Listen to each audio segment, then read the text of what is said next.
Friends, ভাৰতীয় নৌসেনাক লৈ এখন আপডেট আহিছে। ভাৰতীয় নৌসেনা আমেৰিকাৰ পৰা দুখন MH-60 ৰোমিঅ' হেলিকপ্টাৰৰ ডেলিভাৰী পাইছে।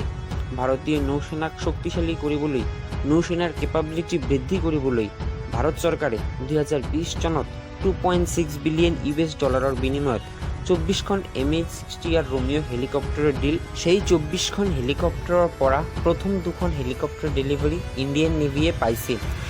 MH-60 ৰোমিঅ' হেলিকপ্টাৰখন লকহিড মাৰ্টিনৰে নিৰ্মিত এখন মেৰিটাইম মাল্টি-ৰ'ল হেলিকপ্টাৰ।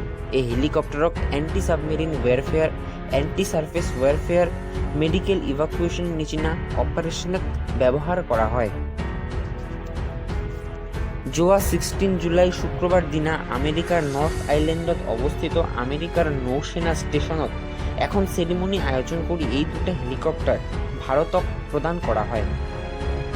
এই হেলিকপ্টাৰখন আমেৰিকাৰ নেভিত প্ৰথম যোগ হয় 2006 চনত।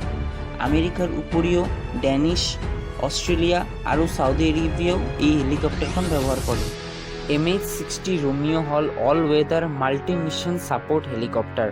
ভাৰত চৰকাৰে ভাৰতীয় নৌসেনাৰ সুবিধাৰ বাবে হেলিকপ্টাৰত ভাৰতীয় নৌসেনাৰ হিচাপে মডিফাই কৰাইছে। ইণ্ডিয়ান অ'চিয়ান ৰিজনত MH-60 ৰোমিঅ' হেলিকপ্টাৰে ক্ৰিটিকেল ৰোল প্লে কৰিব আৰু চীনৰ বিৰুদ্ধে বা চীনৰ হুমকিক কাউণ্টাৰ কৰিব। যি দুটা হেলিকপ্টাৰ ভাৰতক দিয়া হৈছে, সেই দুটা হেলিকপ্টাৰ এতিয়াই ভাৰতত নাহে। ভাৰতৰ পাইলট বা ক্ৰু মেম্বাৰ যিয়ে হেলিকপ্টাৰক চলাব, সেই ক্ৰু মেম্বাৰ আৰু পাইলটৰ ট্ৰেইনিং আমেৰিকাত এই দুটা হেলিকপ্টাৰতে সম্পন্ন হয়। MH-60 ৰোমিঅ' এখন 4th জেনেৰেশ্যন হেলিকপ্টাৰ আৰু এই হেলিকপ্টাৰ ইণ্ডিয়ান নেভিত যোগ হোৱাৰ পাছত ইণ্ডিয়ান নেভিৰ কেপাবিলিটি বহুতো গুণে বাঢ়ি যাব। এতিয়া আমি এই হেলিকপ্টাৰৰ বিষয়ে সংক্ষিপ্ত আলোচনা কৰিম আৰু এইটো জনাৰ প্ৰয়াস কৰিম যে এই হেলিকপ্টাৰখন ইণ্ডিয়ান নেভিৰ বাবে কিমান সঠিক। এই হেলিকপ্টাৰত ফৰৱেড লুকিং ইনফ্ৰাৰেড সেন্সৰ ব্যৱহাৰ কৰা হয়, যিটো হেলিকপ্টাৰৰ নোজত ফিট কৰা থাকে। এই সেন্সৰৰ যোগেদি টাৰ্গেটক সঠিকভাৱে চিনাক্ত কৰা হেলিকপ্টাৰৰ বাবে খুবেই সহজ হৈ যায়। এই হেলিকপ্টাৰত AN/APS 153 মাল্টিমোড ৰেডাৰ ব্যৱহাৰ কৰা হয়। এই ৰেডাৰখন ককপিটৰ একেবাৰে তলত ফিট কৰা থাকে। এই হেলিকপ্টাৰত দুটা ডেটা লিংক এণ্টেনা থাকে। এই ডেটা লিংক এণ্টেনাৰ কাম হ'ল ইয়াৰ দ্বাৰা হেলিকপ্টাৰে বেলেগ বেলেগ UAV বা নেভিৰ বেছৰ লগত কানেক্ট কৰিব পাৰে। ইয়াৰ লগত এই হেলিকপ্টাৰত সেল্ফ প্ৰটেকশ্যন স্যুট দিয়া থাকে। ইয়াৰ দ্বাৰা হেলিকপ্টাৰে যিকোনো মিছাইলৰ পৰা নিজকে সহজে ৰক্ষা কৰিব পাৰে। এই হেলিকপ্টাৰত AN/ALE-39 sharp and flare decoy dispenser, radar warning receiver, missile approach warning system আৰু ডাইৰেক্টেড ইনফ্ৰাৰেড কাউণ্টাৰ মেজাৰ ছিষ্টেমো থাকে। এণ্টি ছাবমেৰিন ৱেৰফেয়াৰত পানীৰ তলৰ পৰা অহা ছাবমেৰিনৰ ছাউণ্ডক শুনাটো বহুতো প্ৰয়োজন। এই কামটো কৰা হয় সোনাৰৰ দ্বাৰা। এই হেলিকপ্টাৰত সোনোবয় সোনাৰ ব্যৱহাৰ কৰা হয়। এই হেলিকপ্টাৰত দুই প্ৰকাৰৰ সোনোবয় থাকে। এটা কেবেলৰ দ্বাৰা পানীত লঞ্চ কৰা হয় আৰু ইয়াক কেবেলৰ দ্বাৰাই কানেক্ট কৰা হয়, আৰু আনটো হ'ল লঞ্চেবল সোনোবয়, যিটো ৱায়াৰলেছ হয়। লগতে এই হেলিকপ্টাৰত লকহিড মাৰ্টিন নিৰ্মিত AN/ALQ-210 electronic support measure system আৰু BAE ছিষ্টেম নিৰ্মিত AN/ALQ-114 ইনফ্ৰাৰেড জেমাৰ থাকে।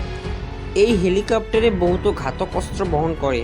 এই হেলিকপ্টাৰে লকহিড মাৰ্টিন নিৰ্মিত AGM-114 Hellfire anti surface missile বহন কৰে।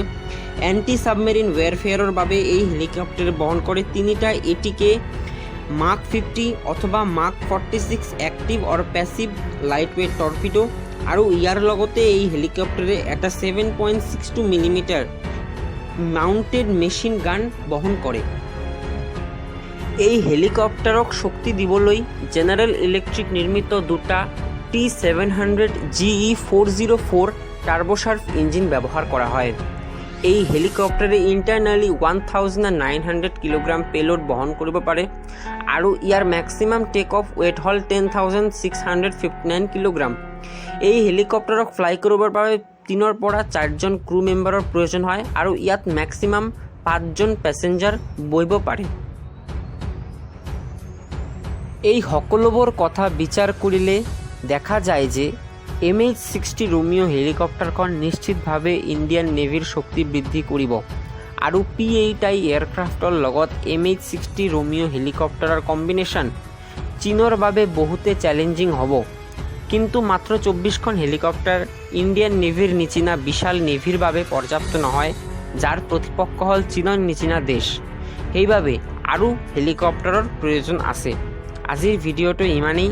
ভাল লাগিলে লাইক, শ্বেয়াৰ আৰু ছাবস্ক্ৰাইব কৰিব। জয় হিন্দ, জয় ভাৰত, বন্দে মাতৰম।